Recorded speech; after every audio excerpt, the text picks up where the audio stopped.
The views and opinions of the hosts and guests are their own and do not necessarily reflect the position of the management and staff of Guardian Network. The aftermath of every social revolution brings about change. Cultural norms and landmarks shift as our minds and hearts expand beyond the familiar. To everything, there is a season and a time to every purpose in the land of the living. This is our time to renew, revive, and restore the hope lost to the busyness of life. This is our time to dig again and rebuild from the storms of our past on a solid footing that holds. Welcome to The Foundation. The Foundation. Foundation. The Foundation of Hard Grant is brought to you by Alive, Bahamas Bus and Truck, Burger King, Commonwealth Bank, the Digital Transformation Unit, Davinia Grill Foods, Mobile Garage Technologies, Popeyes, and Scotiabank. Oh, so it's the foundation. Foundation. Oh, so it's the foundation. It's the foundation that's rocking the nation. Howard Grant's the host, Guardian radio station 96.9, 12 to 2 is the time. You can call the show or use the text line. Yeah, he educates, he informs. He goes against the norm. He's really got that zeal. Plus, he's a child of God. Foundation. Oh, it's the foundation. Oh, foundation. Oh, so it's the foundation. Foundation. Good afternoon, ladies and gentlemen. 96.9 FM radio. Howard Grant in your company, The Foundation. On a beautiful Monday. Today's really one of those days that we don't have to say, spiritually beautiful or theoretically beautiful. Or in its concept, it's an absolutely gorgeous day. It's getting hotter out there. It's wild. My air conditioner hasn't been on in months. But, the past few days, I don't know. I feel like it's a desert here. It's cold. I'm in the evenings, hot in the day. But it's a wonderful thing to see that we're still here in the land of the living. If you're out there, slap yourself in the chest. Come on, talk to me. It's get preachy sometimes, but don't fight me. We're going to do this thing today. I'm so happy to be in your company. Guys, make sure you pick up your papers. Pick up your newspapers. Guardian Newspapers is a great deal of things in the newspaper. You can see right off the top. You can be able to see brothers shot dead. It was a crazy weekend this weekend. And I got a little story to tell you about it. I found myself for the first time in a very, very, very, very long time, sort of on the road after 11. Someone asked me to come and get something, right? And you should see me. I said, oh, my God, my eyes are getting heavy. I'm out here almost sleeping on the road. This is wild. And get back home, roll over in the morning, being able to look at the newspaper at 2:30 in the morning or so. We're hearing some stuff come across my phone as it relates to Carl's Jr.'s, right? Since some person's got, this is the stuff that comes across the phone, your WhatsApp. And I'm looking at it and I'm like, oh my God, this is crazy. And I say that, there is this nightlife that exists here in the city that is, people have been craving that for a long time. Especially during that sort of a hiatus that they had to take during COVID-19. Where these people asked me to come, I walk into the place, absolutely odd, awkward. It was weird. Someone says, Howard, what are you doing here? I was like, I just came to pick up stuff. You sure? I was like, yeah, I'm out here in my slippers. You got to know I wasn't. It was an odd space for me. Like, I haven't done this in a while, in a long while. And as I sit here in this particular space, just being able to look at that, I say to myself, this is an absolutely amazing thing. And I'm just grateful for the fact that we're still out here. But as we mature, do we continue to be able to cling ourselves to the exact same thing, to yesteryear? And so that's one of the things that we're doing and we're being able to talk about. I want to thank you guys for being able to tune in with us today. Let me give a shout out to my sponsors as we start the show and being able to talk about these things. I wanted to be able to sort of lay that down and talk about it. One of the persons who've really been able to commit it is Professional Golfing Association. It says, if you're interested in professional golf and you want to become a golf teacher, the Professional Golf Association is inviting you to explore the diverse opportunities of becoming certified with their upcoming golf program. A marvelous opportunity for you to learn golf from the professionals and take the player's ability test.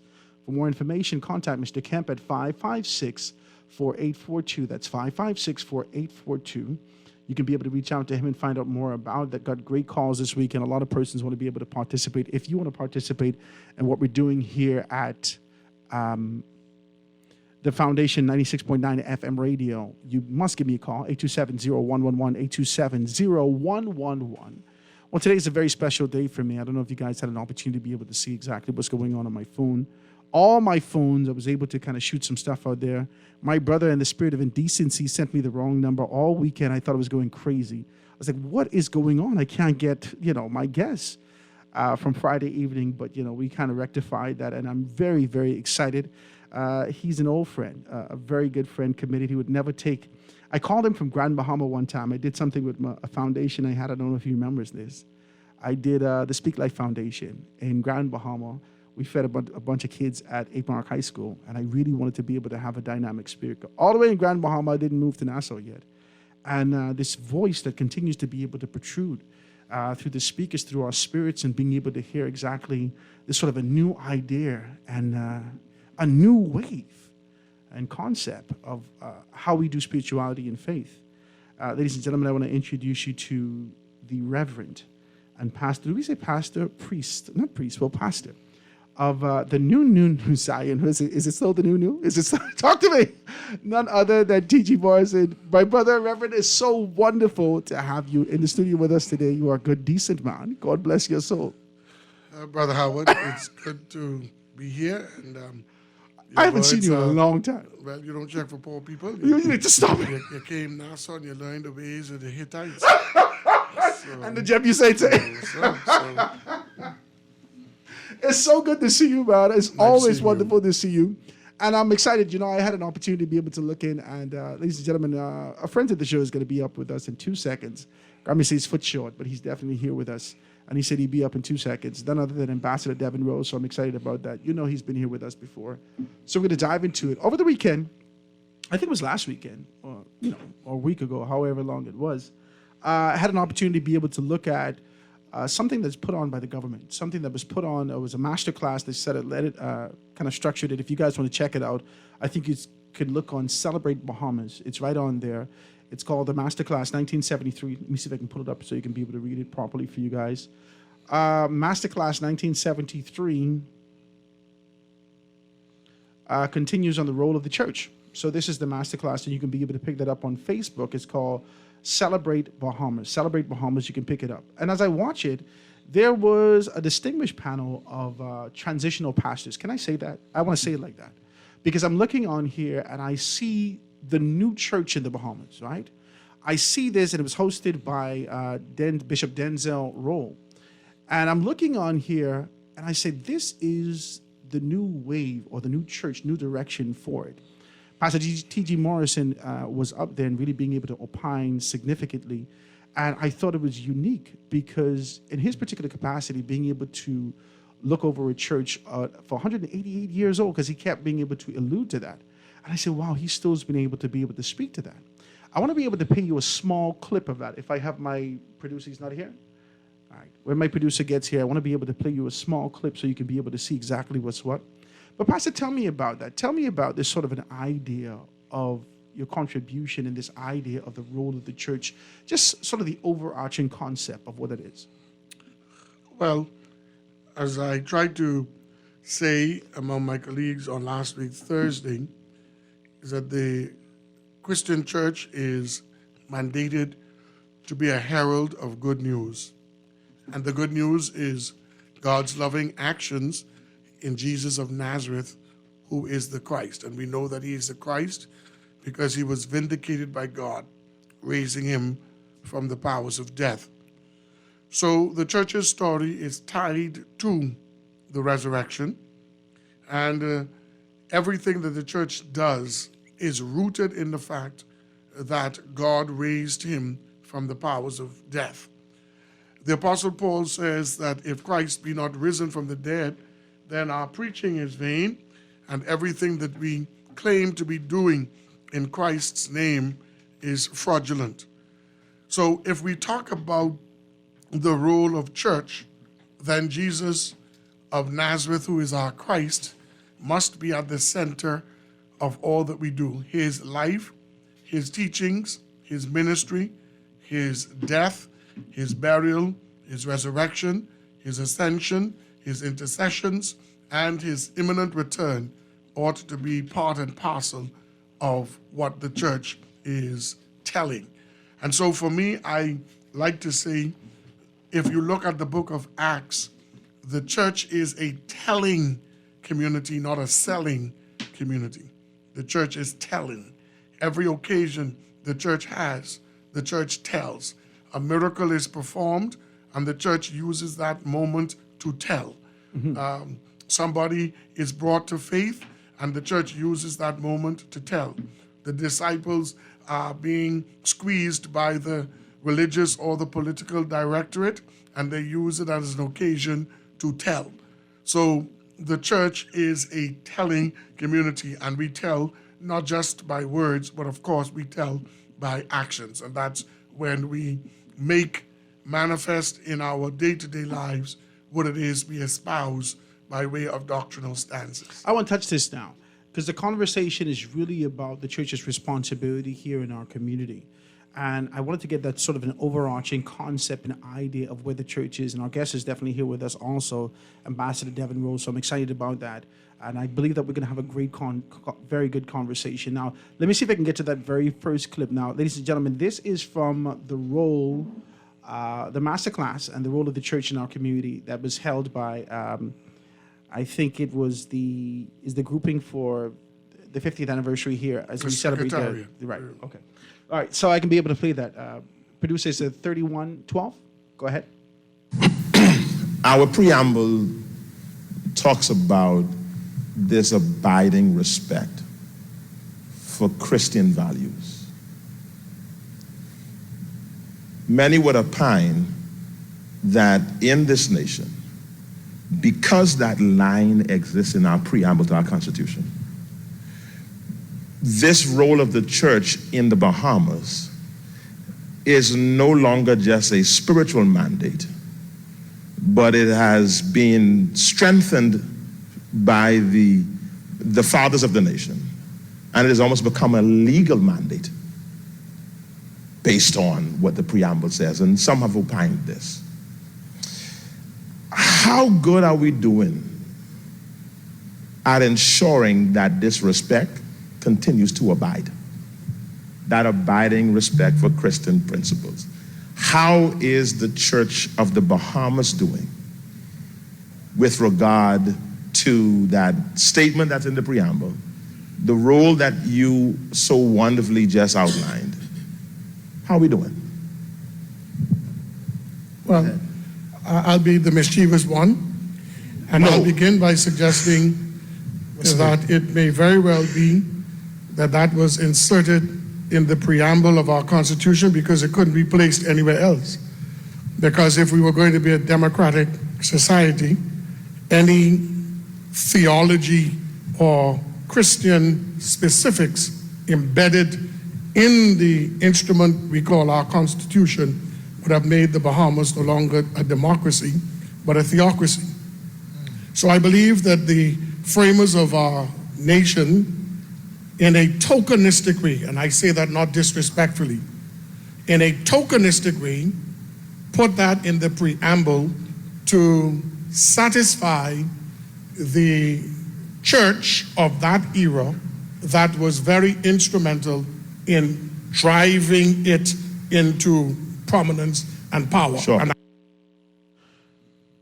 I thought it was heavy. I had to do it. Ladies and gentlemen, I thought it was a 2-hour conversation, but if you are truly interested in the direction that the country is taken and you're looking at it from a spiritual standpoint, to understand that these men and women that sat on this particular panel speaks to the transition and specific progression and path that we're taking here.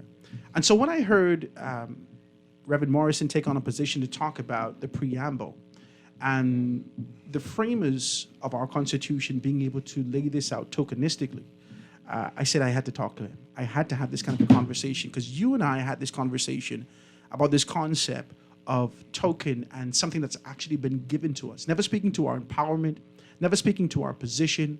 And we always identify the church in this kind of position to say that they held the strength of our community.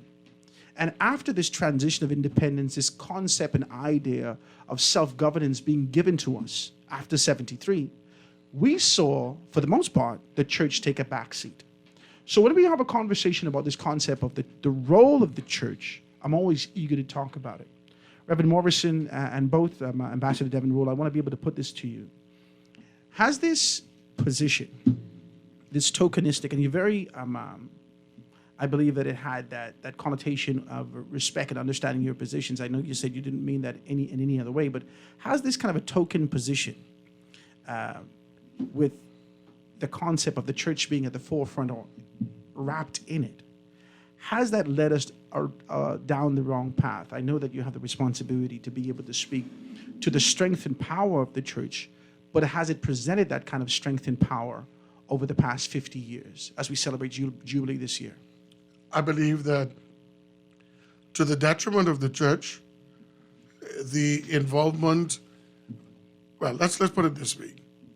There is no proclamation that is rooted in the Judeo-Christian scripture that does not speak to freedom, that human beings are made in the image and likeness of God. And as the late North American scholar James Cone puts it, as God is free to act and only always acts in love, so too are human beings free. So any cry for freedom is going to resonate with the people who feel as if freedom is denied them. Mm-hmm. And because of the preaching, particularly of the Protestant arm of the church in the Bahamas, that resonated with the grassroots, and I don't want to be disrespectful. The Progressive Liberal Party at that moment in our history was the grassroots voice, and therefore meshing with the people, the church's voice, the cry for freedom, it almost created a perfect alliance. The challenge is, Brother Howard, that the political directorate in our country has been made to feel that the Christian church is supposed to be their echoing chamber rather than prophetic.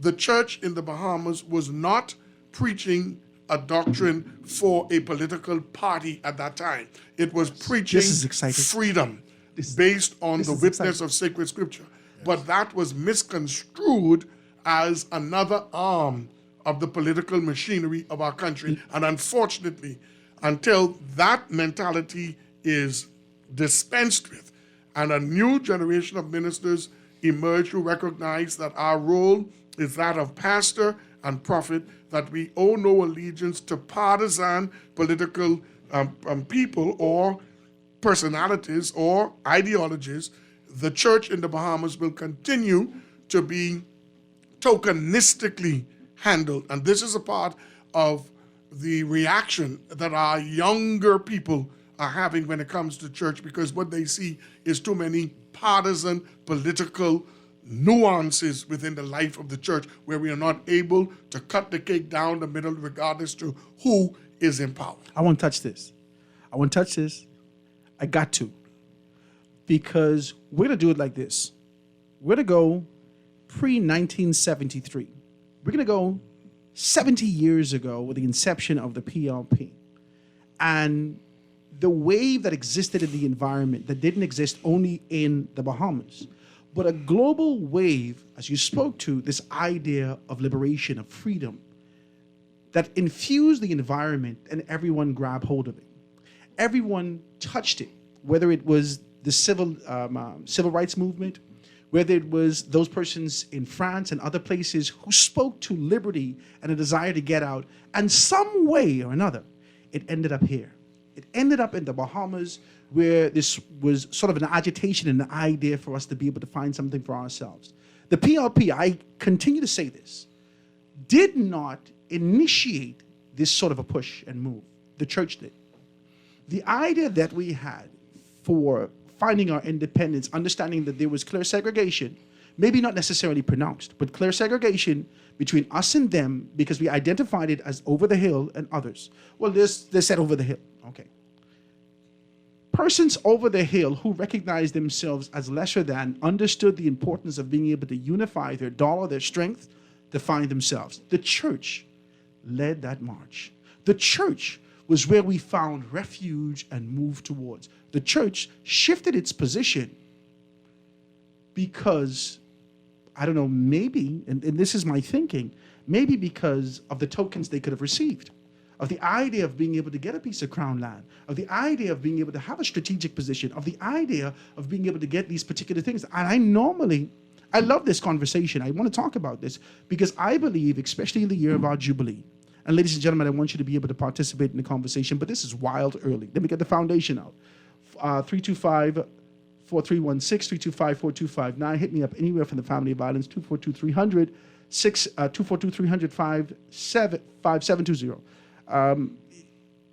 Please text me, 422-4796. You got to do that first before I can get it out here. Because I want to talk like this. I really believe that the churches has the responsibility for being able to shift the tides in this season, in the year of our Jubilee, as we continue to be able to go forward. Ambassador Rowe, take on this position and talk to it about this concept and idea of tokenism that exists in this space. Well, good morning, Bahamas. Thanks for having me back on again, Howard. Absolutely, my brother. I think Pastor TG did an excellent job reiterating what he said Always. the other night.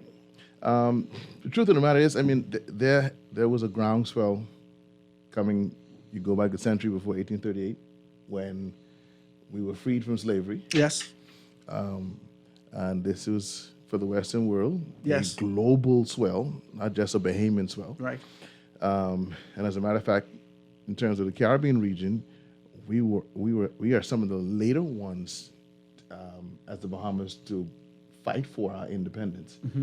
But you're gonna see a similitude all over the region in that in the Western world, with the growth of Christianity, that the Christian church, without question, still is today the biggest political voting bloc. Now, so from a political standpoint, it would be insane to try to take helm of governance without having some sort of alliance and partnership with the church. But to point to Reverend Morrison's point, be that as it may, though we are a political entity in terms of our size, our focus is not of this world. Our focus is to use every vantage point that we can get to advance the gospel of Jesus Christ. Right there. The problem, if I may add this part here. Go ahead. The problem is, and the problem has, and not just, and in the Bahamas and in the region, has come about whereby leaders of the Christian church become more partisan than they become spiritual. I like this. And I said something at the meeting the other night, in that the access point in the fight for freedom. And so funny. I got some historical things I'm going to add to this conversation. For example, I had conversations with I think the oldest Munnings brother who's alive today. He says that the only way that the majority party was able to get an audience in the early days of the masses was through the church and the musicians. But the church was the biggest. The church, Yes. the church held down the community. Indeed. That's why we Indeed. espouse these particular, even our posture, disposition, and our appearance was clean cut in preparation for church. Yes. We are church people. Yes. But there has been a significant shift. And my position here, my desire in this conversation, we're not looking to change the world, but Right. we're looking to be able to get clarity. Because there are two generations, and the disparity that exists in those particular generations is saying, is the church even relevant anymore? Well, the question, is not whether the church is relevant, because the church will always be relevant, because people will always have a need. And every social platform that seeks to empower and affirm and validate human life is born out of the understanding that we are made in the image of God with inherent worth and value. I believe the better way for us to approach the current reality is to think about it in the biblical context of Naaman the Syrian, who had leprosy, notwithstanding his general status. And when he is told by the damsel that there's a prophet in Israel that is able to minister to him, he goes with the letters of the king. Again, politics influencing how people perceive God is supposed to work. This is a wild conversation. He takes it to the king, and the king said, what you bring this to me for? I ain't got that kind of power. The man of God hears it. He says, send him to me. Naaman is expecting to receive preferential treatment. The man of God never comes out to him. He simply tells him, go wash 7 times in the Jordan River. Now, of course, by now, we all know that the Jordan River is a cesspit. Everything that's foul, everything that's polluted, everything that is by way of refuge is flowing into the Jordan. Naaman decides in arrogance, I'm not going to do this because there are better water courses in my country. His servants say, Master, if the prophet had told you something better than that, would you have done? He said, yes. In other words, he got his healing. But here is the problem. He tries to give the prophet money, things. The prophet refuses. The prophet's servant, Gehazi, or Gehazi, I don't know how you all pronounce him, runs him down. Because in his mind, this nigga get off scotch-free. Yeah. A big healing for someone who is our enemy. And you can tell me right. He say to him, hey, my master had a change of mind. And he said, them things which you was going to give me, give them. The prophet speaks to Gehazi and says to him, where you been? He said, man, I ain't been nowhere. He said, you may realize my spirit went with you when you tracked down the man Naaman. And this is Morrisonian hermeneutics. Morrisonian. Yeah. Ladies and gentlemen. This is hard. If you want what Naaman has, you will get what Naaman had. Gehazi wanted Naaman's material possessions, and he got Naaman's leprosy. The church, in my humble opinion, has become so thingsy running behind Naaman because we feel as if the miracles and the move of God cannot be dispensed to people without a price tag being attached to it. And as a result of it, we are demanding payment and some emolument for the benefits and the mercy and the grace of God. The church, in my humble opinion, while it may be in possession of Naaman's things, the church is also in possession of what Naaman had, what he left. Spiritual leprosy. Yes. So it goes back to the top of the conversation. Yes. We know with leprosy that you cannot enter into an environment with persons without. You guys say unclean. Okay. In an unclean environment, let's be decent. Leprosy, you have to be able to separate yourself entirely. So it goes back to what I'm saying. Is the church relevant? The relevance of the church, if we could look at you and see, based upon your acquisition, based upon your articulation and your desire, your sort of proximity to this power that exists that continues to be able to be a cancer in our society in many ways, watch me. Why should those persons who are seeking this sort of a clean position attach themselves to the church? I got to take a commercial break, ladies and gentlemen. This is our first break. I know they won't go all the way, but I got to pay some bills, ladies and gentlemen. 96.9 FM radio. Ambassador, you see how you became? That's what lawyers do in court, you know. They call for adjournment. Let me take this commercial break. Guys, be a part of the conversation. The Foundation, Howard Grant. We're going to be right back after this. The Foundation.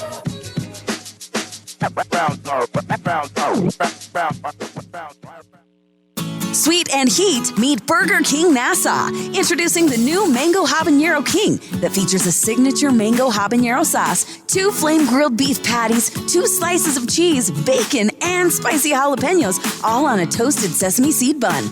Enjoy the Mango Habanero King in a combo or ask for the plant-based version. Either way, this sandwich offers just enough sweet to bring on the heat. The new Mango Habanero King from Burger King Nassau, where taste is king. At Bahamas Bus and Truck Company Limited, we provide vehicles known for quality and durability. From the iconic Jeep Wrangler to the award-winning Grand Cherokee, we've got your everyday driver covered. For larger tasks, our Ram 1500, Mitsubishi Fuso Canter trucks, CMC Verica vans, and Fuso Rosa jitneys do way more than just deliver. We even carry a wide variety of pre-owned vehicles.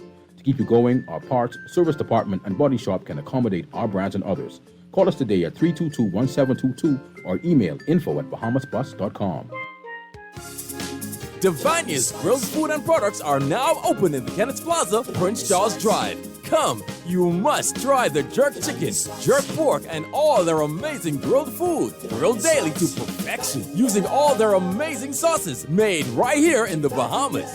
Divania's, grilling good food for life. Call or WhatsApp Divania's today at 817-4468.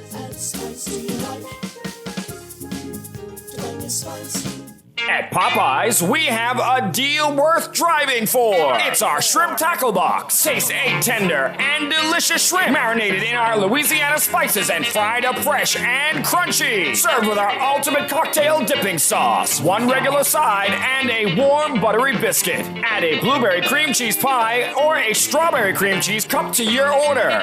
Stop by any Popeyes for your shrimp tackle box today. Love that chicken from Popeyes. Tired of banks forcing you to use technology to bank the way they want you to?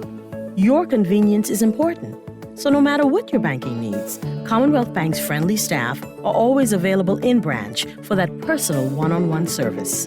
But when you choose technology, our online and mobile banking app offers you state-of-the-art functionality. The choice is yours.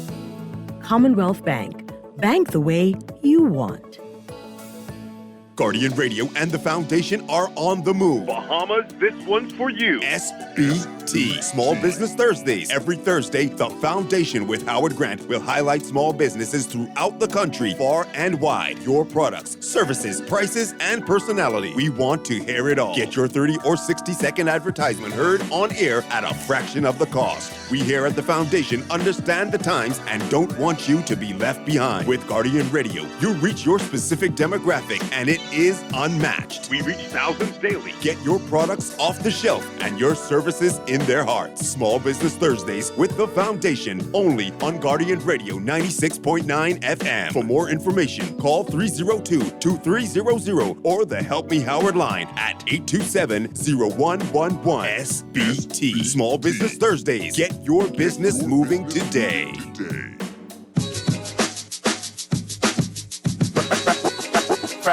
Foundation. Foundation. And we are back, ladies and gentlemen, 96.9 FM radio. Howard Grant and your company right here on the Foundation. It's a beautiful, beautiful Monday. So happy to have you here. Somebody text me and say, oh, for God's sake, Howard, I'm sick and tired of all the church conversation. That's 2 people text me already. I don't know what happened to y'all. Wow. I don't know where your spirit come from. He says, no offense. That's how they started off. Anytime they start off like that, you know, they mean absolutely offensive. Yes, right? So he says, no offense. I love Jesus. But you say, hold on.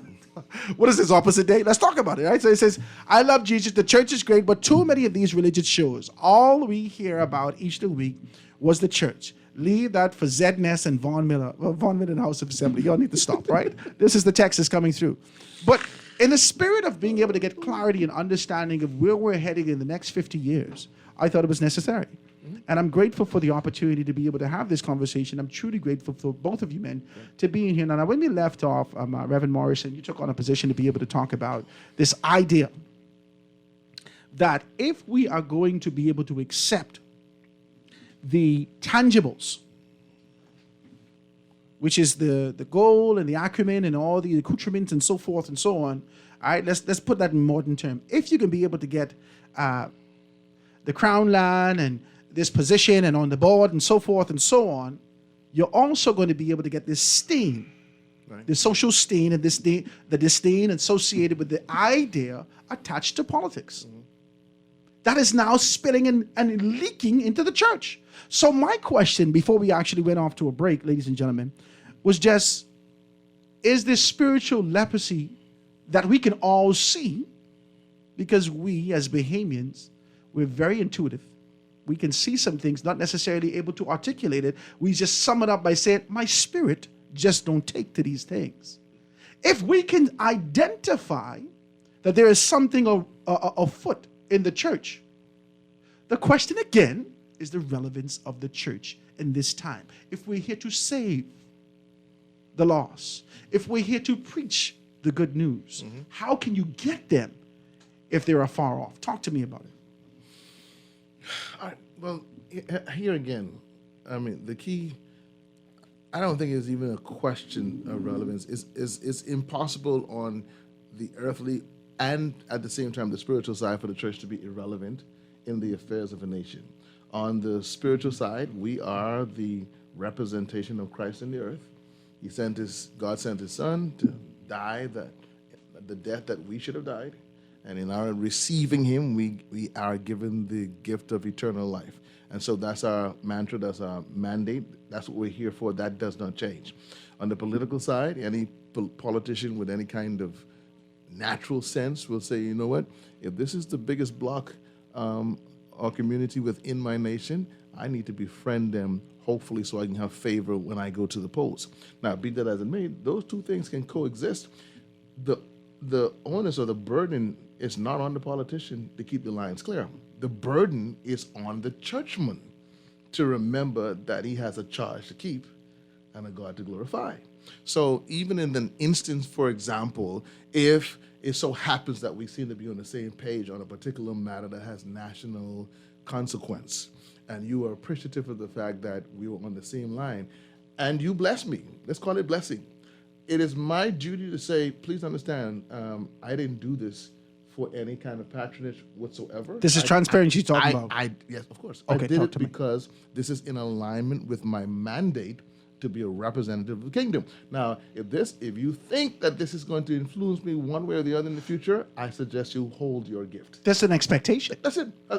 That's not a thought, that's an expectation. Yeah. See, the cultural conditioning that exists in this environment, by looking at the former church and being able to shift their position after 1973, there was an expectation. The same thing happened with the vivacious and articulate, passionate leader, politician. Right. We've lost those also. There are men and women who enter politics now with a mere desire to be able to follow a line and get paid. We hear this. And they take on this kind of position later on when we ask them, what about these particular issues? Why can't you speak to this issue with transparency? And they say, well, you want me to lose my job? That is what the church is saying in many instances. Because you've taken on, now I can't say everybody, but we're out here and we're looking at this. And you're taking on these things, acquiring these things, and enriching the church. The four walls, the tangible aspect of it, but the responsibility for being able to build a nation and identify the strengthening of the spirit and that kind of a fortified position in spirituality, we're losing that.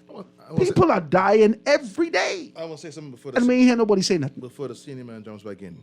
One of the things I said just the other night at the national event was, I've been praying for years, God, please raise up some believers to impact all of the high levels of our country, from government to business, all of the institutions. And then it hit me one day, hold on, the church is already in all of these spaces.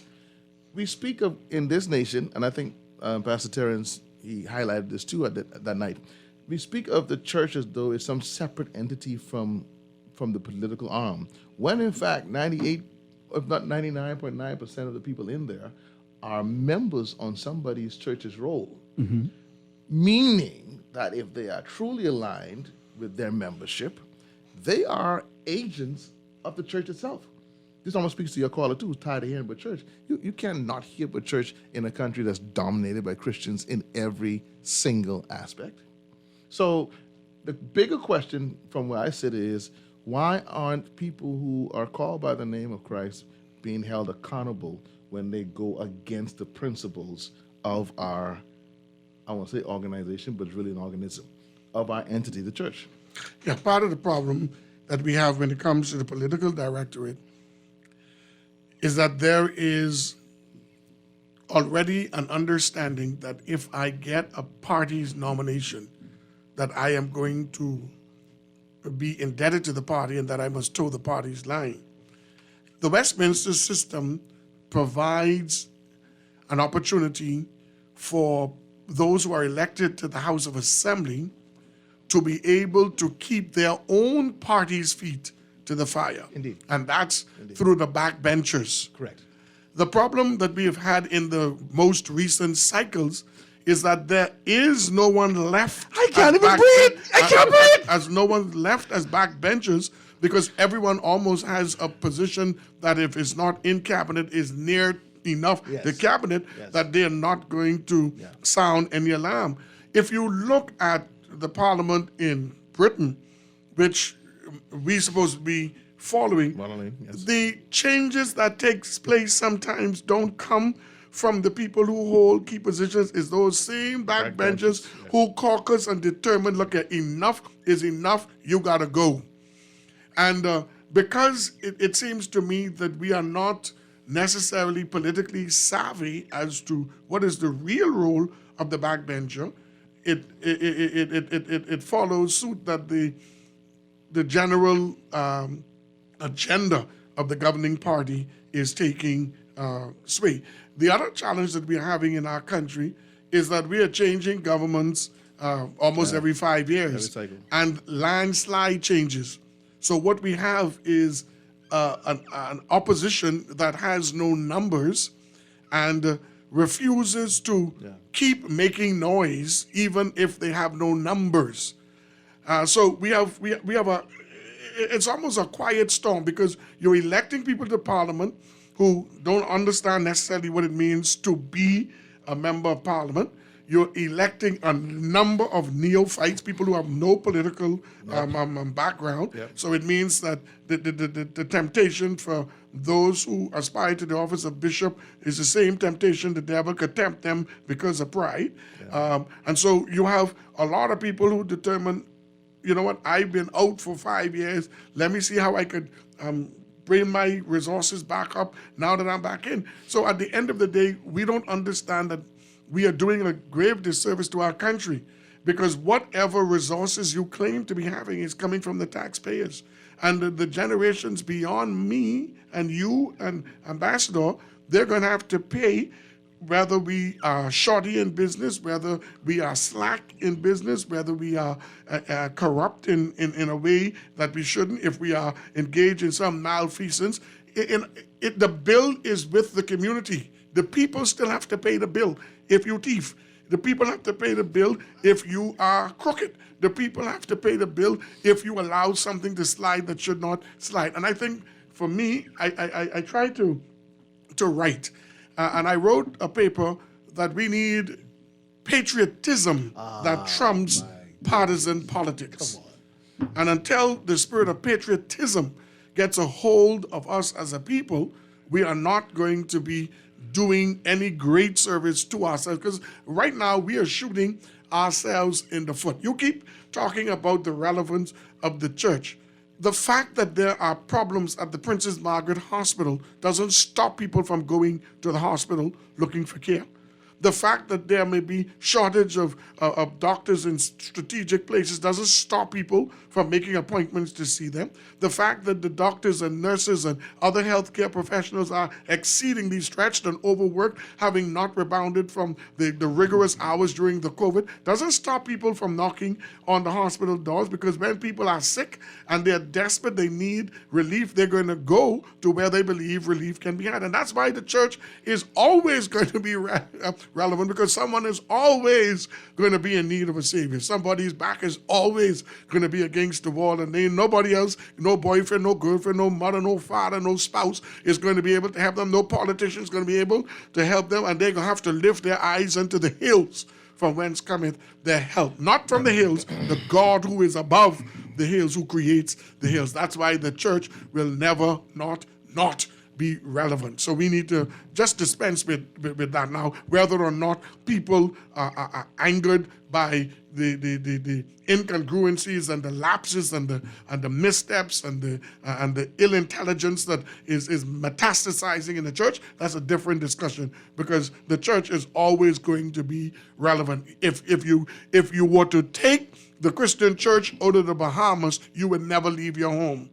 So as bad as the Bahamas are right now, take the church out of the Bahamas and you will not come out of your house. In fact, I don't believe you'll be able to sleep in your house based on the terrors that will stalk you in the night season. So the church is what is keeping perdition in its unbridled form from being released. They so hit you ought me to hard, tell ladies and God gentlemen. It's a good say conversation. thanks to the church, even if you got men and women whose feet are feet of clay. And that's the other part.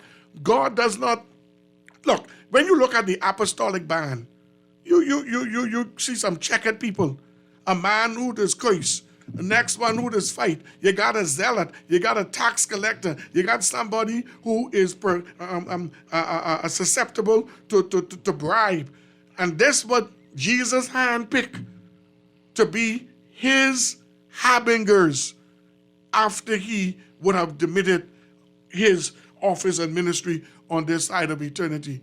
So there's hope for Ambassador and myself, because we are wise enough to recognize that because he has put treasure in earthen vessel, the excellency of the knowledge is not of ourselves, it is of him. So our dependence is on God, and any minister of God's word and sacrament who will tell you they don't need this God to keep them from falling is a minister of the gospel of word and sacrament who should be somewhere else, because only by grace we can do this ministry. I can't preach.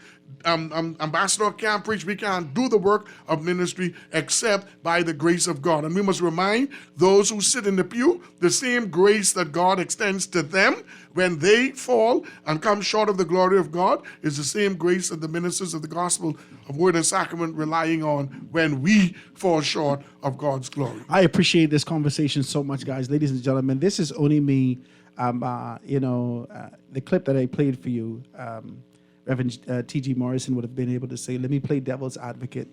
The agitation that we have to be able to identify the position of the church is not only to be able to lend that into the ears and the spirits of our community, but also for the church to understand those men and women of the cloth right now that are listening and your responsibility. When we come back, I want to talk more about this patriotism, this nationalism. I want to talk about the temptation, internal temptation with socioeconomic positions externally. I want to talk about being able to fortify our position and moving back. They touch a lot of things as it relates to backbenchers and political roles and responsibility associated with that. I believe this is a very good conversation, a timely conversation, and I think they surmised it well. The church is always relevant, but let's talk about the church moving forward. Ladies and gentlemen, 96.9 FM radio, Howard Grant in your company, live and in full effect. We're going to take your telephone calls when we get back. You know what to do. 323-6232, 325-4316, 325-4259. Anywhere for the family violence, 242-300-5720, or hit me up on the text 422-4796. We're going to take this commercial break, get to news, and be right back after this. The foundation.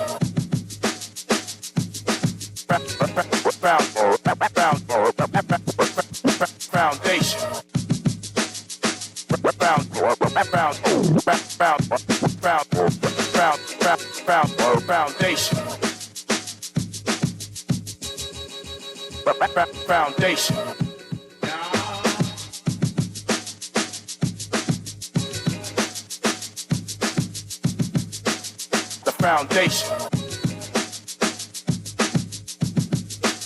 This is Guardian Radio, 96.9 FM, Nassau, Bahamas. Tired of banks forcing you to use technology to bank the way they want you to? Your convenience is important. So no matter what your banking needs, Commonwealth Bank's friendly staff are always available in branch for that personal one-on-one service. But when you choose technology, our online and mobile banking app offers you state-of-the-art functionality. The choice is yours. Commonwealth Bank. Bank the way you want. Guardian Radio and the Foundation are on the move. Bahamas, this one's for you. SBT, Small Business Thursdays. Every Thursday, the Foundation with Howard Grant will highlight small businesses throughout the country, far and wide. Your products, services, prices, and personality. We want to hear it all. Get your 30 or 60-second advertisement heard on air at a fraction of the cost. We here at the Foundation understand the times and don't want you to be left behind. With Guardian Radio, you reach your specific demographic, and it is unmatched. We reach thousands daily. Get your products off the shelf and your services in their hearts. Small Business Thursdays with the Foundation, only on Guardian Radio 96.9 FM. For more information, call 302-2300 or the Help Me Howard line at 827-0111. SBT. Small Business Thursdays. Get your business moving today. This is Guardian Radio 96.9 FM, Nassau, Bahamas.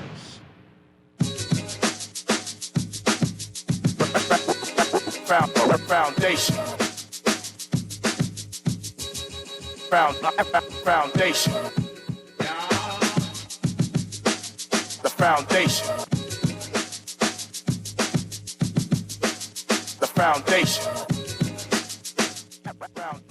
And we are back, ladies and gentlemen. 96.9 FM radio. Howard Grant in your company, the Foundation. Great conversation today. Please be a part of it. Give me a call, 323-6232, 325-4316, 325-4259. Anywhere from the family of islands, absolutely toll-free. If you're on your cell phone, please use this number, 242-300-5720, 242-300-5720. Hit me up on the text, 422-4796. Ladies and gentlemen, if you're just tuning in, you miss a dynamic conversation at the top of the hour. Me with my provocation, being able to push some things in there, being able to talk about these things and ideas associated with the relevance of the church in terms of being able to move forward, talk about this tokenism and being able to hear unilaterally, unified in their particular voice about the relevance and the strength of the church and the necessity of the church. I have none other than Reverend T.G. Morrison in the house and Ambassador Devin Rowe being able to speak to this position. And this is, in my view, sort of a rollout of what the conversation they had last week, Thursday, with Masterclass, the role of the church, with Leslie Bryce in her particular capacity for the 50th anniversary thing that they're doing there. So, gentlemen, I'm so happy to be able to have that. The lines are wide open, ladies and gentlemen. Please be a part of the conversation today. Let me see. Let me take a telephone call. Caller, you on the line with us live? Go ahead. Go ahead, caller, you on the line with us live? Hello. Hi, how you doing? Hello. We missed your telephone call. Please give us a call back and be able to talk about these things. Now, being men of the cloth, one of the things I wanted to do before we came out, you hit with a lot of stuff, right? You hit me with a lot of stuff. And you started to talk about the temptation that exists externally, or the temptation of man. I believe one of the caveats that the Father has given us is a very clear understanding that temptation will come. But lead us not into temptation, but deliver us from evil, right? So we know as men, as mortal men, that temptation will present itself. In the environment that we live in right now, there are socioeconomic plights and issues that we continue to contend with. And this ain't me making no sort of position for the church or politicians. Men with great aspirations and ideas whose parents spoke into them about this concept of you being great. We're now independent. You can do this, you can do that, you will be great. And have not necessarily realized themselves getting beyond that glass ceiling, have looked laterally and said, since I can't go up, what can I attain on this particular level?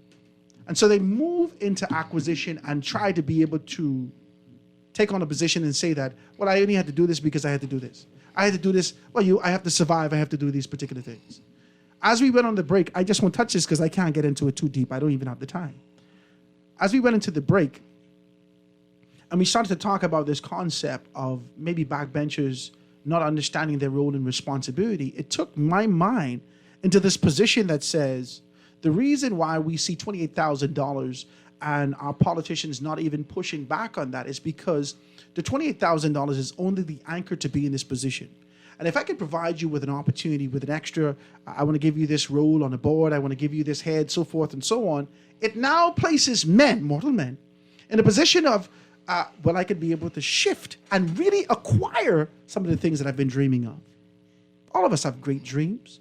The question that I have is, how is the church supposed to be able to keep us grounded in our faith, in our convictions, in our teachings, to understand that we have a greater responsibility to the purpose of being able to move this country forward, upward, onward, and together? I put that on the table for you. But here's the thing, because when you set this backdrop of all of what I would call the temptations that involve in the political system and that comes towards the quote unquote man or woman of God, the truth of the matter is that individual has to remember their greatest mandate. The mission statement of the church is found for me in Matthew 28. From verse 18 to 20, the risen Christ comes back, and first thing he says is, all power is given to me in heaven and in earth. Then he goes on and he gives what sounds like a national mandate to every believer. He says, go ye therefore and teach the nation to observe whatsoever things that I have taught you. So that is our mandate. It's almost like the Constitution trumps every other law. That mission there should trump everything that comes towards you in the form of temptation or otherwise. And so when you present a scenario to me where you're going to pay me or give me something so that I don't stand on the basis of my integrity, I'm supposed to, in that moment, though it is tempting, I'm supposed to go to what I know. Seek ye first the kingdom of God and his righteousness, and all these things shall be added. I truly question, Howard, whether a lot of people in ministry believe the very Bible that they preach on a weekly basis. And that is where the problem, I think, in most cases are. We either are going to believe it and be spiritual, or we're going to dance around it and use it as a tool to advance ourselves materially, which some people do. Have you seen, because I see this in schools, I remember the passion that existed in my teachers and saying, Howard, you can do better than this. Right. You need to be able to stop daydreaming. And there's this transition from, because, I'm in school in the 80s, right? Right. And so the impassioned teacher shifted over the years, where the language became, well, y'all need to get this information. I don't need to get this information. Right. I get paid every month. Right. And then it shifted to where we're seeing even younger person, and this has have nothing to do with age, but the mindset associated with the teachers, many of them, not all, I can't put all of them in the bucket. The mindset is, hey, I just want a job. And I think that is where a lot of our persons find themselves in our society, maybe because of socioeconomic positions. Yeah. But they're just merely looking for a job, something stable, something consistent, that's something that can be able to pay the bills, but not necessarily having the passion, the desire, the purpose, the call to be able to move in these particular areas. I think a part of what has created the environment that you're talking about right now that is borderline don't careness is the constant putting of people under the microscope. You talked about teachers who pushed and went the extra mile. I was to be expelled from Aquinas, and a Jamaican teacher named Marjorie Forbes went behind the back of her colleagues and said to the principal, put him in my hand for one more semester.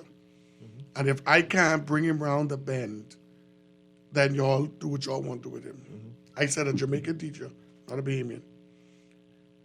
Marjorie Forbes made me come to her house every Saturday to talk about behavior, but also to talk about life. There was never a thought in my mind of any impropriety that could possibly take place because my teacher asked me to come to her house. A teacher in a 21st century Bahamas inviting a male or female student to her house or his house. Absolutely no way. Is met with ideological suspicion. because we have perverted every form of relationship. And as a result of that, people are saying, you know what? This ain't worth me being dragged through the mud. This isn't worth me being scandalized or being put before a board or being met with a jaundiced eyes. So we have to recognize that it is our community that is churning out a people who are doubling down in self-protect mode, because we have become a people who are not thinking purely. And the Bible says, to the pure, all things are pure, and to the impure, conversely, all things are impure. And this is what Ambassador and I and the others on the panel has been saying. Until our Christianity manifests itself in every aspect of our lives, what we talking is just talk. We have to put it into practice. Yes, You sir. asked about people and making life for themselves. Devon's father and mother, my parents, my mother was a Jamaican. I understand he has Jamaican roots. Yes, mother.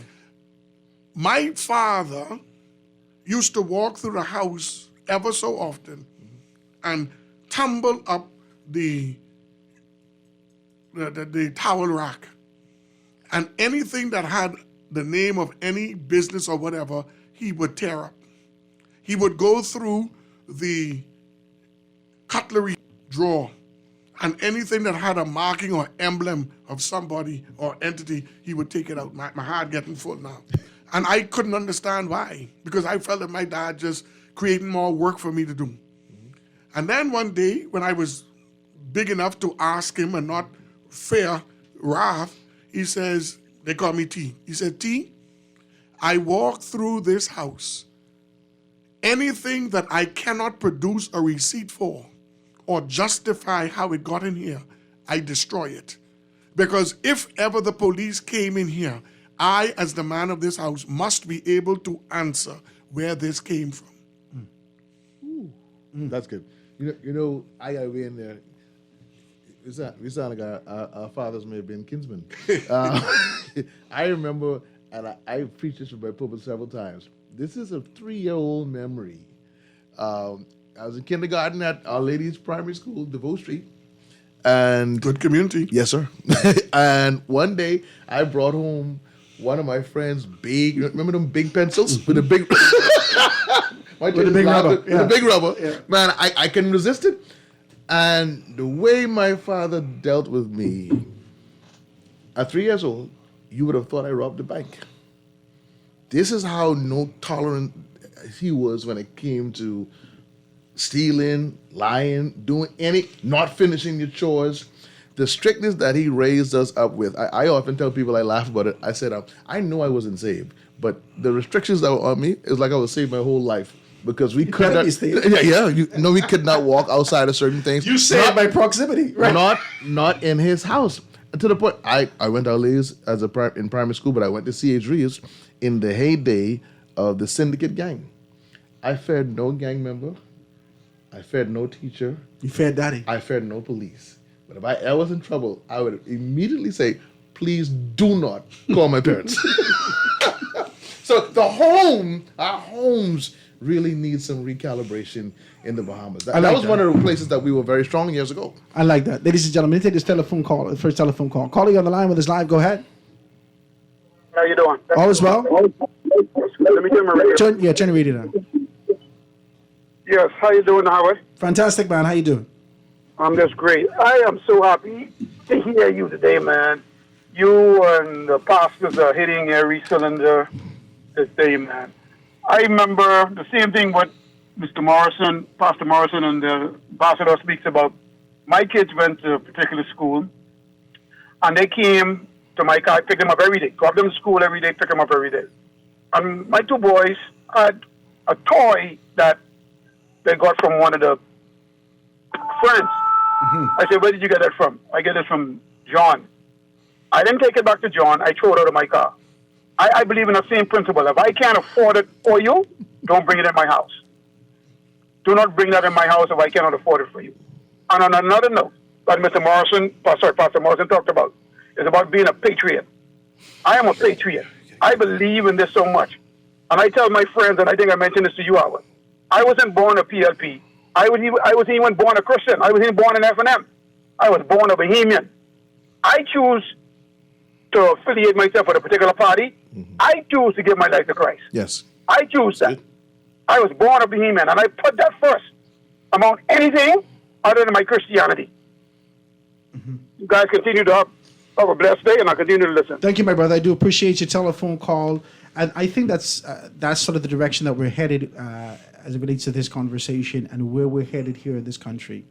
I think over the past 50 years, I can only remember as we shift the conversation and understanding internally and intrinsically what our responsibility and role is in this next dispensation, this next 50 years.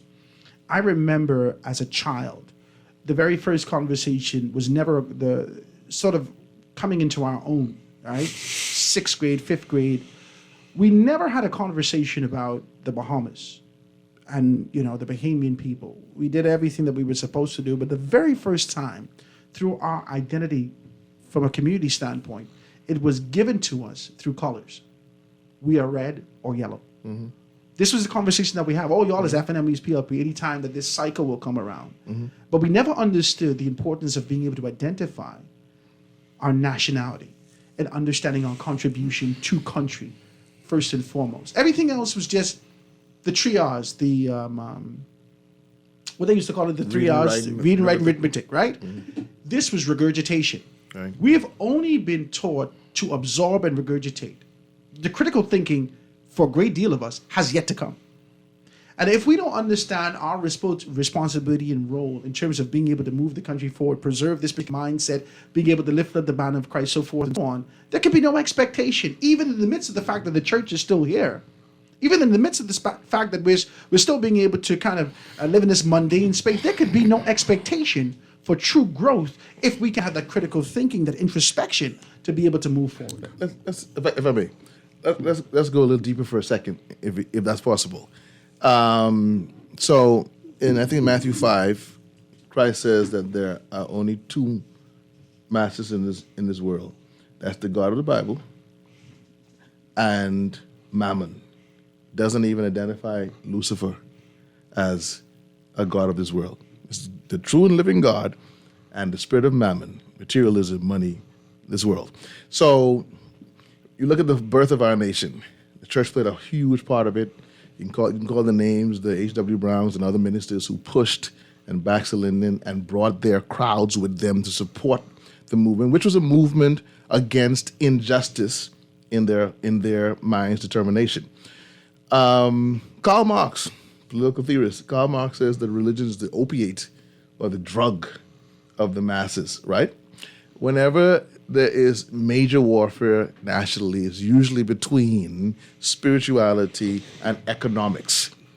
When you see this marriage between the church and the political party back in the 70s, the PLP who took the majority, there was a marriage there, and the first instance where it came a test between faith and finance, the ministerial representation in there was kicked to the curb. And I don't think we've caught ourselves yet from that, you can almost call it a divorce that happened kind of. It's heavy what you're saying, I know. Let me tell you why it's heavy what you're saying. On Friday of this week, God's Spirit, we set up a conversation to be able to have with Mario Moxie, Pastor Mario Moxie with Palmer Havers. Right. So get ready for another church conversation. That's just what it is, right? Don't fight me. Let's just do it, right? Right. But one of the issues is that Mario Moxie was very, very vocal in his particular position when there was the gaming referendum, right? If you remember this. It's so funny you go there, right? because I can go there, right? When it was the gaming referendum. Gambling was the issue in the 70s that caused the divide to happen. Now, let's be very clear. Go ahead. And I always try to identify why. I'm one of these people. I try to figure out why. Why? Right. And then I identify the product that's actually being sold and distributed from the two entities. The church continues to be able to package and deliver hope to the hopeless. Correct. This sort of an idea of being able to move forward. You can grab hold of this, transform your life, and get to where God has called you to be. This is the hope, the intangible, to be able to see the tangibility for growth in your life. Yes. And I recognize that the number house does the exact same thing. they provide this concept and idea of you hoping to win something, to attain this tangibility that you can change your life. And I felt that this is possibly where the tussle exists. Well, hit the nail on the head. Well, it goes beyond that because it's a matter of exploitation. The whole notion of gambling, and I'll tell you why I don't even buy raffle tickets. My parents forbade it. My mother was And you say in the Catholic school? Absolutely. She was You ain't never vehemently opposed Mary started singing. to it. In order for me to win, too many people have to lose.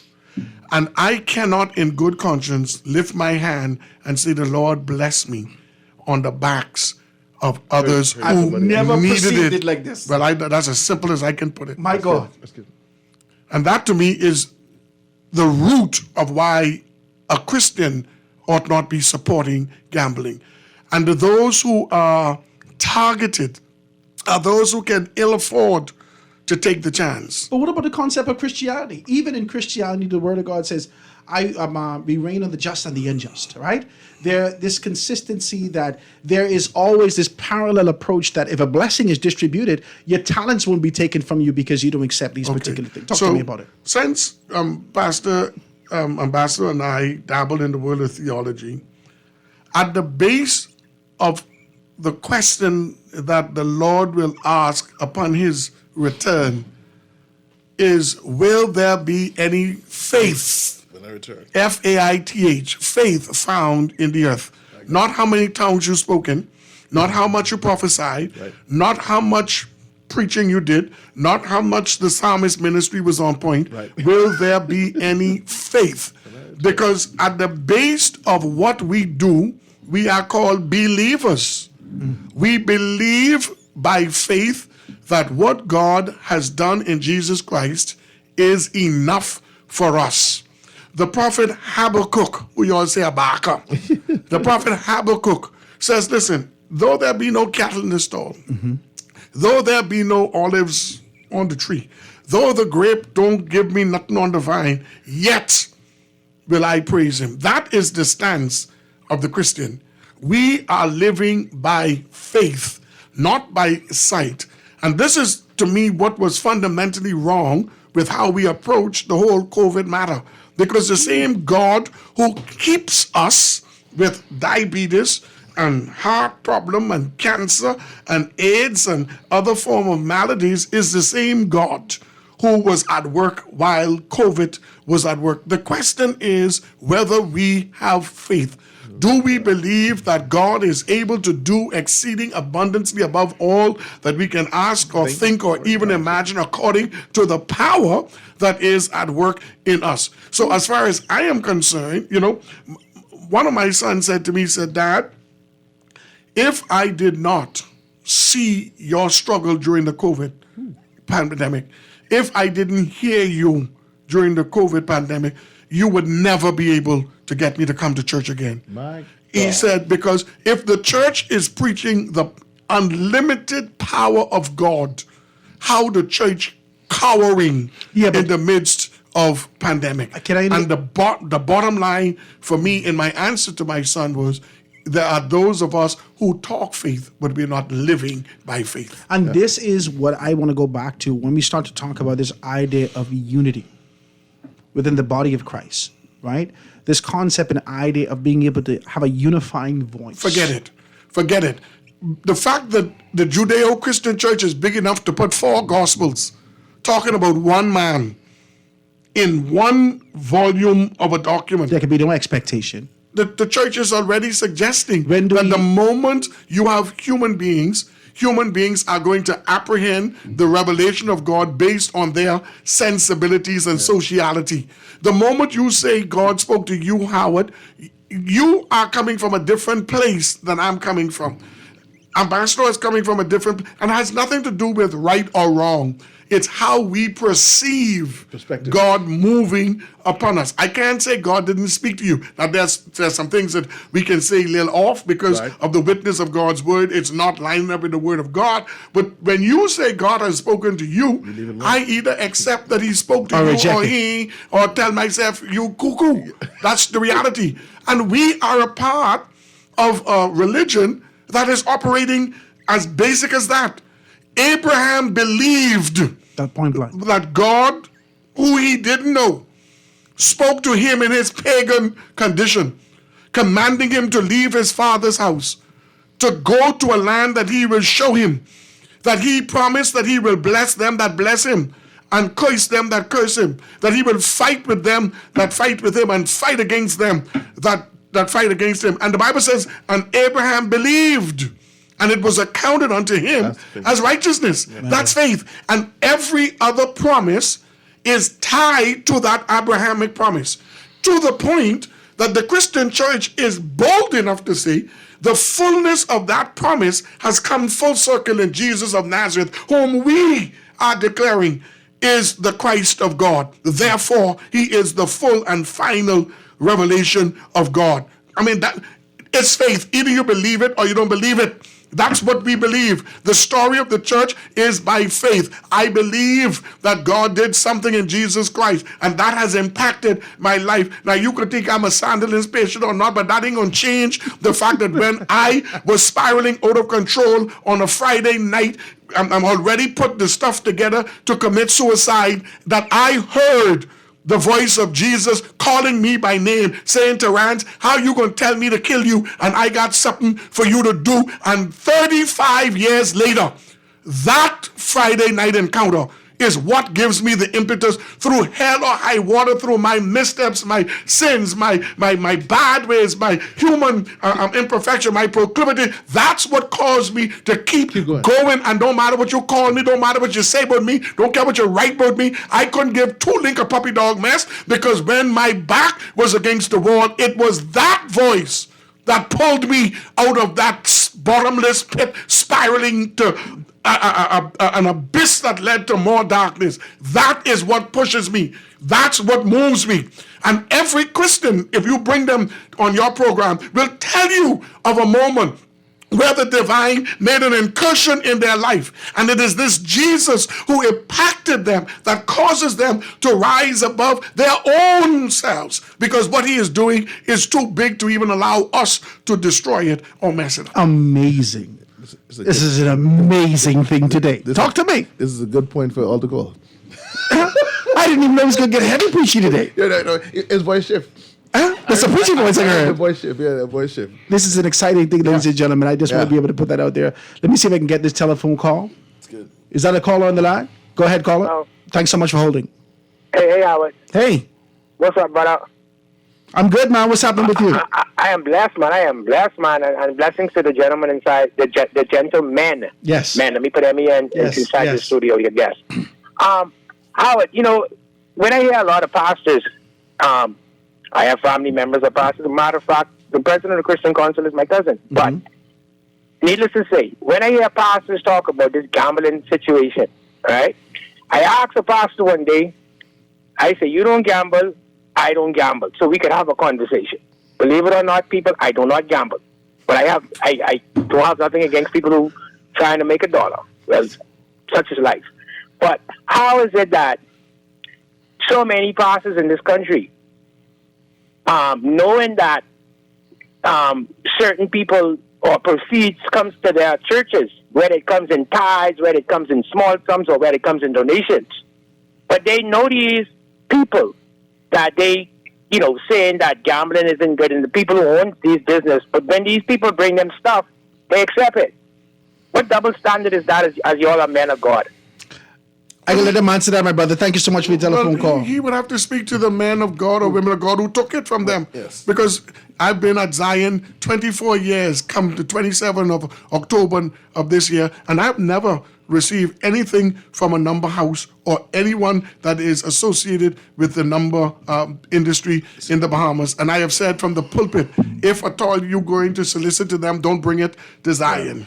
And every one of them knows my position. This is not something I say today, and I've never said it before. So I can speak. If you hit a lick and you get some money and you win, don't bring it this way. Don't bring it there. And if you bring it, I'll carry it to some families that need some help. But how are we helping people from that which is exploitative? How are we helping somebody from something that causes pain? Do you know how many times I've sat with a husband or father who gambled away the money that should have been for their wife's surgery? Wow. Who gambled away the money that should have been for the mortgage? I didn't know he was getting surgery. I was thinking just mortgage. You know what I say? I say surgery. Wow. Who gambled away the children's school fee? And the same church where people cuss off have to find ways to ameliorate the shortfall. The same church that we keep cussing off. I wanted to hit something back real quick. When we were talking about the role of the church earlier, Jesus says that the poor will be with you always. Yes. Right? So there's no question about that. Then the Apostle Paul comes later and says that the whole duty of the church is to take care of the widow, the needy, and the poor. So by mandate from our Savior himself, we will always be effectively needed because we are mandated to take care of those people who are in need. And I think, well, the segue is very powerful in terms of, we went deeper into the gambling situation. We were talking about how what caused this divide, so to speak, in the early days of the church and its marriage to the political movement, but it was on the basis of our conviction. And please understand that that's what we're talking about here today. The representative of the church in government, when we first got majority rule, had a problem with a decision that was going to be made, and he stood upon his conviction. Sadly, his fate... Well, he was given a choice. You either vote as a member of the minister of the cabinet, or you vote as a minister of the gospel. And he chose to vote as a minister of the gospel, and he was blacklisted, and he was harassed. Yes. And his name is the late Reverend Carlton Francis. I'm more diplomatic in terms of... that's why you're ambassador. Don't be... listen. You get me lightheaded. Stop. I can't take... Listen to me. I will hit this. You're grabbing back. You gotta go. Listen to me. I want to touch this because one of the things that we often talk about here on the show is the conviction of our nation. Right? The entire concept and idea of this show and the name of the foundation is being able to go back and give a contrast and identify if we've moved away from the pillar, the post of identifying the course that we should travel. And I believe over these 50 years, incrementally, we've shifted our course. We haven't looked at the stars proverbially. We haven't looked in terms of aligning ourselves to move in this right direction, and we've moved off course. And one of the things that we see, this twisting and turning of the conviction of our nation. I most recently been able to take on this kind of position to identify what Uganda has done. Uganda, in their sort of position, being able to speak to this anti-gay law, stand up. Despite everything that's happening around them, despite the murder and the death and this and that, all these things, they stood up. And they said, this is our position as it relates to the LGBTQ community, and we're not going to stand for it, right? The world came at them. Everyone came at them, and they stood strong. And the only question I have is whether or not we have the conviction, whether it's from the church, whether it's from the politics in this nation, to stand firm. We do. I was thinking, Ambassador, from last week, Thursday. Right. What could we point to as a marker that saw post-independence the beginning of the end of heightened maturing spirituality in our country? And in my reflection, I came to the place where I am convinced the legalization of Sunday shopping was the last bastion of spiritual sanctity that the country tampered with. And as a result of that, it opened the floodgates for every form of Mormonism. And I remember just coming back from school, preaching a sermon in Zion, saying that we will live to regret the legalization of Sunday shopping. And you may say, Morrison, that seems far-fetched because you have the Adventists who were deprived. And I understand with that cry. But what I believe happened in that moment, we tampered with the last thing that was considered sacred, off limit. Each one of us in this room and those who listen who are honest, Sunday was a day when you didn't do nothing. And I'm speaking Paul. Except cook. Okay? You had to cook on Sunday. You couldn't go to no beach. No. Right. You couldn't go to whatever you did on Sunday as fragmented as our families were. We did it as a family. Yes. But frolicking, party, no. Baby shower, no. all these things, Bar, no. none of these things. Even if your parents didn't go to no church, they insisted you go, and the rest of the day was the Lord's day. Mm-hmm. What we did, in my humble opinion, and I'm doing this by way of prophetic imagination, what we did in the legalization of Sunday shopping is say, as a country, anything is on the table if it's going to give us money. And as a result of that, we have opened the floodgate. That's me. God didn't tell me this. This is my personal reflection coming on the heels of what we... Because I was trying to figure out at which point we took that sharp turn. Mm-hmm. But this is the 90s. I am quite aware when it was, but I say this sharp turn because what has happened right now is a disrespect straight across the board for things and people associated with the holy. We are so even in the height of the drug era. I just gonna ask you. No. In the height of the drug era, the level of disrespect for pastors and for the church was never seen.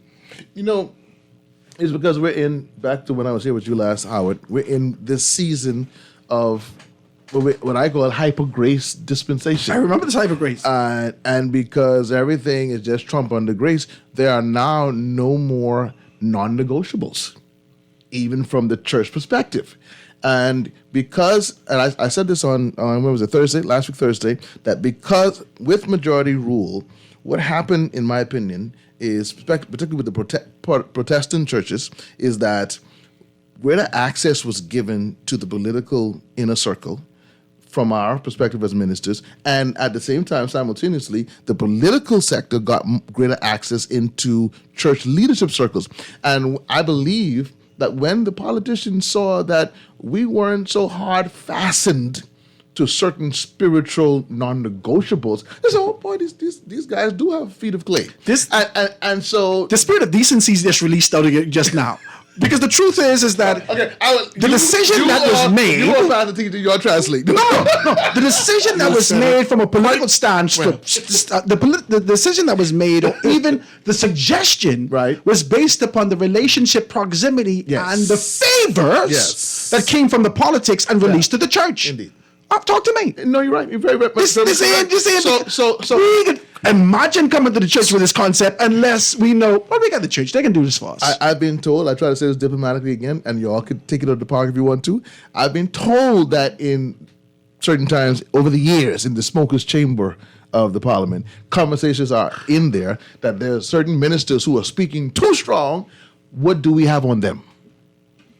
Literally, as a form of, we had to find a way to silence them from preaching the truth on integral matters. Wow.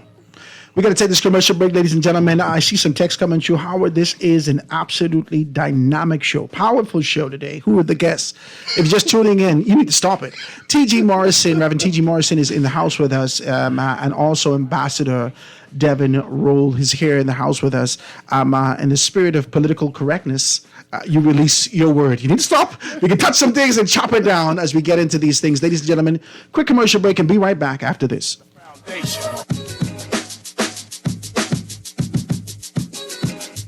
After a brief layoff, Fish Fry Fridays is back in the big carnival month. The Big Band Visage will get you in the mood for the big carnival road march in the streets of Nassau. That's right, it's the pre-carnival edition of Fish Fry Fridays, May 5th at Margaritaville, downtown Nassau. Featuring Visage, DJ AI, and special guest models from the Euphoria Madness Masquerade Band, modeling their costumes that will be on the road for Carnival. Fish Fry Fridays is back May 5th. Doors open at 6:30 p.m. $25 general admission, $55 buffet and party. Don't miss Fish Fry Friday. Back with the pre-carnival edition. Jet off to the basketball playoffs with your Scotiabank credit card. You could be courtside in the middle of the action with an all-expenses-paid trip, plus airfare, spending money, and accommodations to the next basketball playoffs. Just apply for any Scotia credit card, spend $120 or more on a purchase, or use our Scotia Select Pay installment plan to win a slam-dunk trip to the next basketball playoffs, courtesy of your Scotia credit card. Visit bs.scotiabank.com for more information. My Gateway is the centralized, safe, secure way to access and pay for government services online. Go to mygateway.gov.bs and log in to request a police character certificate, renew your passport or driver's license, and more.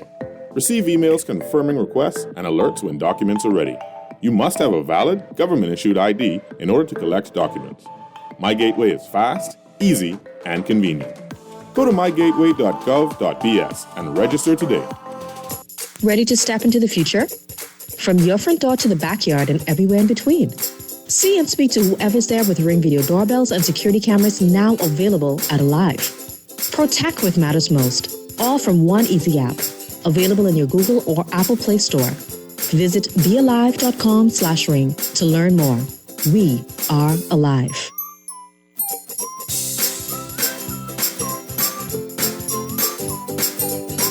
At Bahamas Bus and Truck Company Limited, we provide vehicles known for quality and durability.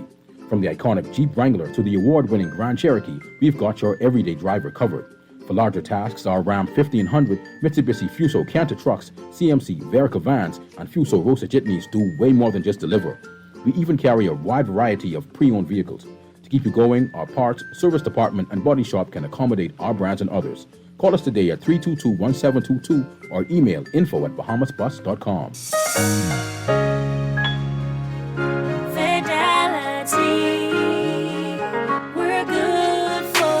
Shopping is so rewarding with my Fidelity credit card. I get the best prices with price protection. Earn and redeem freedom points at my favorite stores. Get cash back. Plus, I booked a cruise. Get your Fidelity credit card today. Call 356-7764.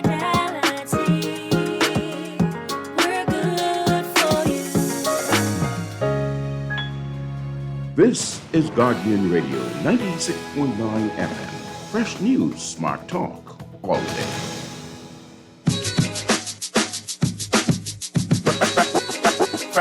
Foundation. Foundation. The foundation. The foundation. Foundation.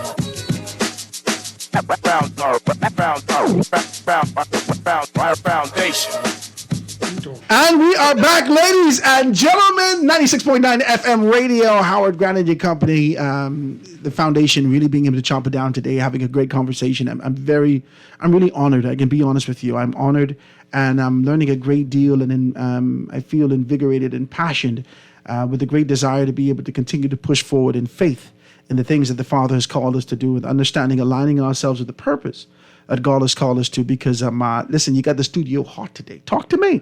You got T.G. Morrison in the house. Reverend T.G. Morrison is here with us, and also Ambassador Devin Rowe. If you have not been listening at the top of the hour and listening through the entire conversation, please go back and check us out on GuardianTalkRadio.com, GuardianTalkRadio.com, to be able to do that and understand exactly where we're coming from. Now, listen, to wrap it up, let me see if I can read one or two of these things. A lot of persons are talking more specifically about the respect, not the Sabbath, and are not in order. Sunday is not a Sabbath, and anyone who worships on that day commits an abomination. This is some texts coming through. People are, everyone has this. Yeah, these are texts coming through, right? They say whether we open or close on any day is irrelevant because when we went to Miami, we shopped all day on Sunday. The problem is post-modernism and the breakdown on the family. This is proven. There's some texts coming through, so let me just read a few of these texts. It says, hey, Howard, powerful show today. And this person is just asking who's the guest, and like I said, who those persons are. It says, what year did Sunday shopping start in the Bahamas? It was the 90s. Well, we spoke to those things, right? Yeah. It says, great show as usual. Tell DeWitt when he goes outside, it's a gamble. Okay, you're getting deep with these things, right? It says, praise the Lord. You're not preaching and telling the truth. These are texts coming through. Let me take this telephone call. Caller, go ahead. You got 60 seconds with us. Hello. Hey, how you doing? Thanks so much for holding, man. Yeah, I've been holding my seat for half hour. At least you didn't say 30 seconds. How you doing? Hey, what's up? What's up? You're having fun in the other day, Howard. Man, this is beautiful. Papa. Yeah, what's up, Papa? This is a great conversation, man. Yes, sir. Yes, I enjoy it. I am enjoying it, too, and I'm not complaining. Mr. Morrison and Mr. Roll inside there, I hear what you say, don't bring the number money. Correct me if I'm wrong. You say, don't bring the number money to your church, right? Mm-hmm. And you say, ever since we started the Sunday shopping thing, we been down Sparrow. How you feel about this carnival thing? I think we can be celebrating it next. We started with at least 5 years now, where the people dance on the road. I don't know if they'd be naked or whatever. How you feel about that? One last thing. If it's one question you answer this one because it's important not just for me, but a lot of us out here. If I work for Howard and I make $1, right? God say give him 10%. If somebody helps me to make that $1 and I have to pay 30 cents of it, am I still supposed to put 10 cents or what I leave with? It's a very important. Any one of y'all could answer. I'll hang up and listen. Thank you.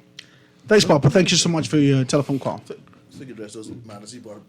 Okay, so as it relates to the notion of Sunday shopping, I am not suggesting that it is a definitive moment from a spiritual perspective. I was merely sharing my personal reflection, having been a part of a panel on last week Thursday. What could I have used as a marker? And every day is important, but we don't celebrate our birthdays every day. We celebrate our birthday on a specific day. Right. And whether you are Adventist or a Sabbath keeper or you belong to the wider corpus of the Christian church that celebrate the day of the resurrection, the point that I'm making is in the country, Sunday was held as a sacred day, a day that was specifically set aside for God for worship. And I am suggesting that the moment we tampered with that, we said every day and any day is a day for commerce, and therefore anything that is going to be of spiritual importance is now pushed on the back burner. That's T.G. Morrison. I am not the Pope. I did not speak ex cathedra. I didn't lie and say the Holy Ghost told me nothing. I spoke. I made it very clear. T.G. Morrison. Very clear. I thought he was very clear on his point. He was, what he was speaking to was landmarks. Don't touch the ancient landmark. And he's saying in our country, he believes that when that happened, the floodgates opened up, and now we're dealing with all sorts of things from conversations. Well, we have brought the carnival in. Now we're talking about legalizing marijuana, and there are other conversations that are happening that's trying to take center stage. All of it moral in its nature. Ambassadors coming at the forefront. The ambassadors. All of it. What I realize is that the more diplomatic you are, you keep the listener's ear, even if they oppose you. I realize they that. listen longer.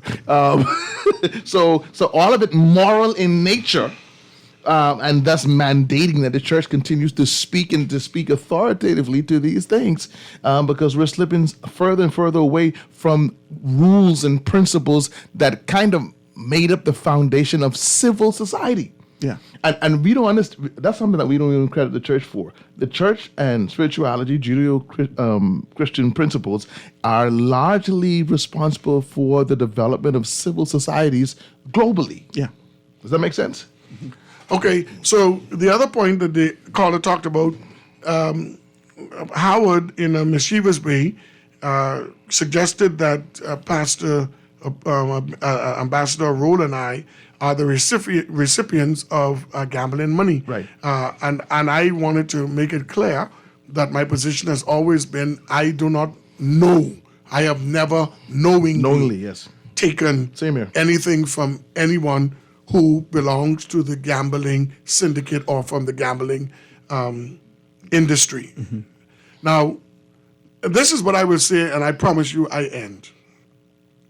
I believe that every age, or in every age, the Christian church is called to take sides. Yes. To take a side. And the book of Revelation, if you could get past all of the fearful imagery, is basically calling the church to see clearly the side that she should take. And in Revelation chapter 12, verse 18, I think it is. Yeah. It says that the dragon who emerges from the sea, with others, he took his stand on the sand of the seashore. Keep that imagery in your head. That's one stance. Chapter 14 of Revelation opens, and I saw the Lamb standing on Mount Zion. Now you can figure out the imagery. The sand of the seashore is shifting and sifting and is not stable.